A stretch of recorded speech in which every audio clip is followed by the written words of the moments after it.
السلام علیکم جی، welcome to my channel audio books by Sawera. کیسے ہیں آپ سب؟ امید کرتی ہوں سب خیریت سے ہوں گے۔ عنکبوت از قلم نور راجپوت، ایپیسوڈ 112، شیشے کا قفس۔ شام لاہور کے افق پر اپنے سرمئی پر پھیلا رہی تھی۔ شہر کی روشنیاں ایک ایک کر کے چلنے لگیں، جیسے کسی سیاہ مخملی چادر پر ہیرے ٹانگ دیے گئے ہوں، مگر کانفرنس روم کے اندر ان روشنیوں کی کوئی اہمیت نہ تھی۔ یہاں ہر شے مصنوعی، نپی تلی اور بے حد سرد تھی۔ چھت سے لٹکتی ہینڈ کرافٹڈ کرسٹل لائٹس کی یکزدہ چمک آہنی میز کی پالش شدہ سطح پر منعکس ہو کر درجنوں چہروں کو ایک غیر حقیقی تقدس بخش رہی تھی۔ یہ چہرے رئیس جیولرز کے بورڈ آف ڈائریکٹرز کے تھے، وہ لوگ جو خواب بیچتے تھے اور حقیقت خریدتے تھے۔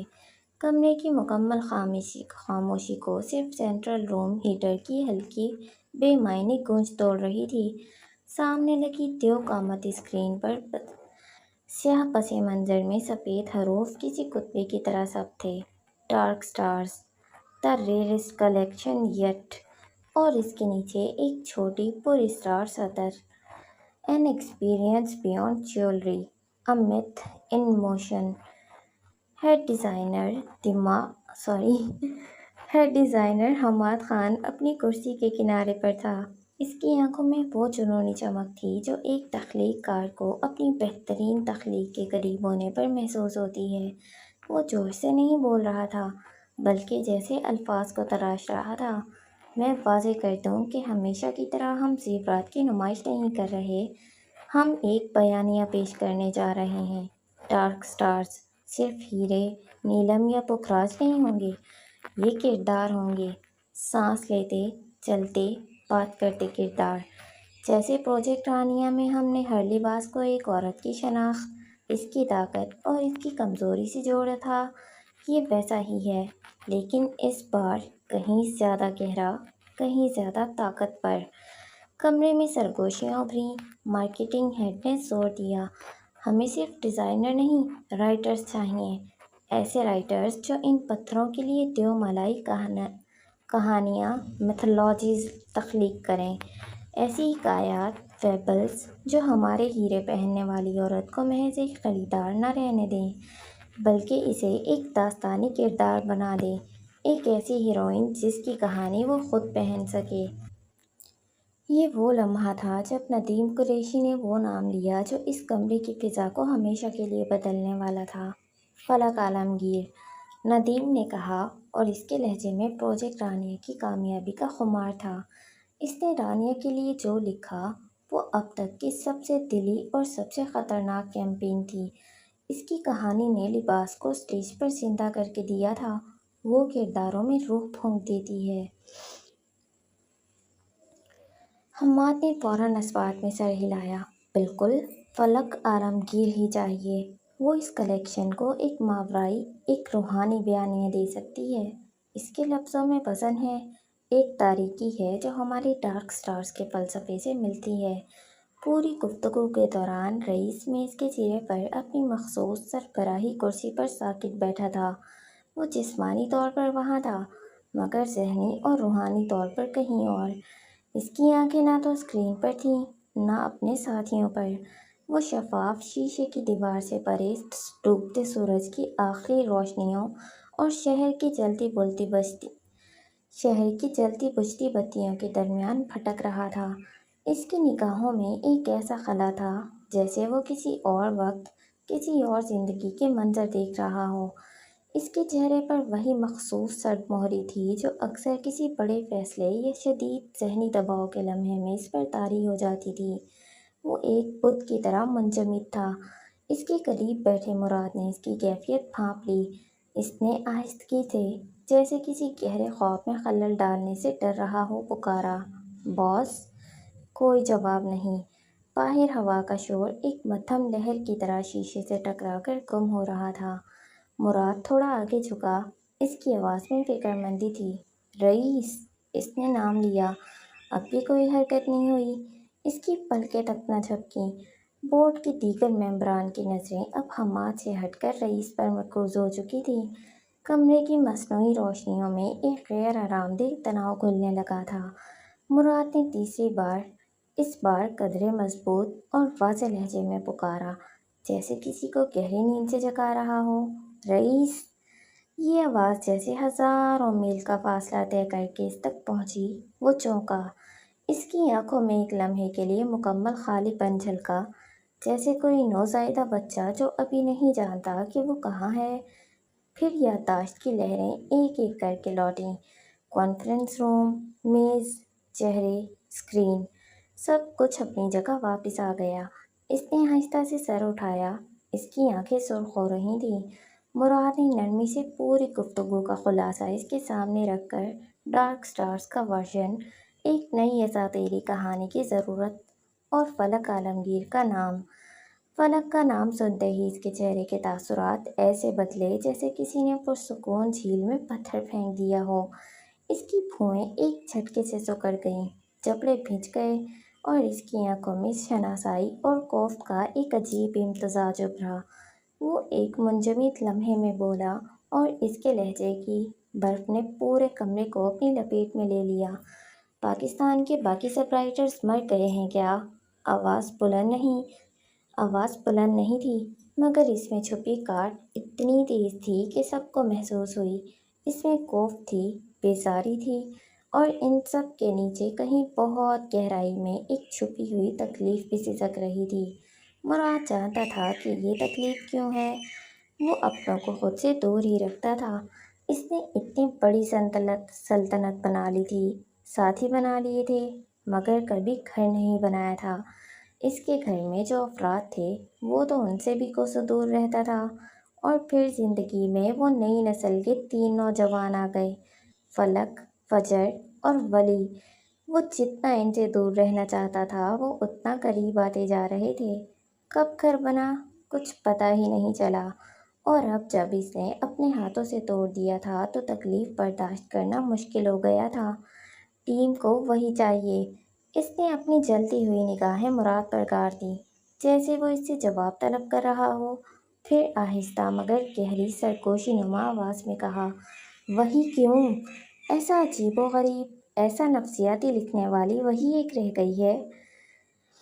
اس کی کہانیاں خواب اور حقیقت کا ملغوبہ، سب کچھ بہت وزنی ہے، بہت بھاری، جبکہ ہمارے ہیرے چمکدار ہیں۔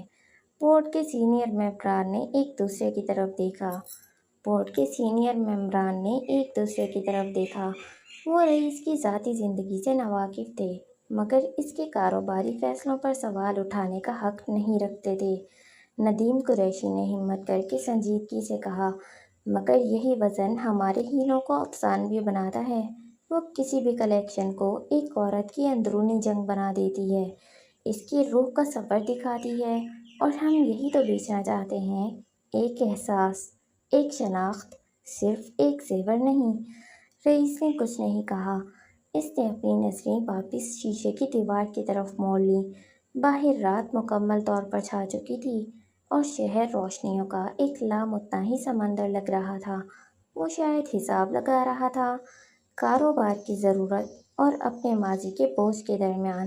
ہر کوئی سانس روکے اس کے فیصلے کا منتظر تھا۔ کئی لمحے گزر گئے۔ یہ خاموشی کسی بھی گفتگو سے زیادہ بھاری تھی۔ آخر کار اس نے ایک گہرا سانس لیا اور ایسے سر ہلایا جیسے کوئی شخص دل پر پتھر رکھ کر کسی ناگزیر حقیقت کو تسلیم کر رہا ہو۔ ٹھیک ہے، صرف 2 لفظ، مگر اس میں ایک پوری داستان کی شکست تھی۔ اس نے سامنے پڑی فائل کو ایک حتمی حرکت سے بند کر دیا، جس کی آواز کمرے میں گونج اٹھی۔ پھر کرسی کو پیچھے دھکیلا اور آہستہ قدموں سے باہر کی جانب چل دیا۔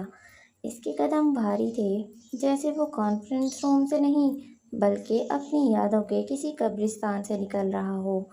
مراد ایک لمحے کو وہیں بیٹھا رہا، پھر فوراً اس کے پیچھے لپکا۔ ان کے جاتے ہی کمرے کی فضا بدل گئی، تناؤ ختم ہوا، اور ایک نئی تخلیقی توانائی پھیل گئی۔ حماد اپنی جگہ سے کھڑا ہو گیا اور بلند آواز میں اپنی ٹیم سے کہا، چلو لوگو، کام پر لگ جاؤ، ڈیٹا تیار کرو،